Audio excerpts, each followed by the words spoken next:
C'est sur des vols Air France que les deux femmes avaient organisé ce vaste trafic de drogue. Deux hôtesses de l'air, interpellées la semaine dernière après plus d'1 an d'enquête au domicile de l'une d'entre elles, les enquêteurs vont retrouver 36 kilos de cocaïne et 110 000 euros en espèces. Il s'agit d'une mère et d'une fille, hôtesses de l'air. C'était dans leur sac à main qu'elles faisaient transiter la cocaïne, et sur ces sacs à main, elles mettaient du papier aluminium qui permet de passer au laser sans être opéré. Au total, 8 personnes de la même famille sont interpellées en région parisienne.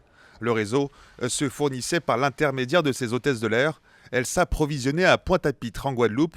À l'arrivée, la drogue était récupérée à l'aéroport d'Orly. Une affaire qui soulève de nombreuses questions, notamment sur la sécurité aérienne. Il y a une certaine impunité, entre guillemets, puisqu'il y a quand même des facilités de circulation indéniables, puisqu'ils sont très peu ou pas du tout contrôlés.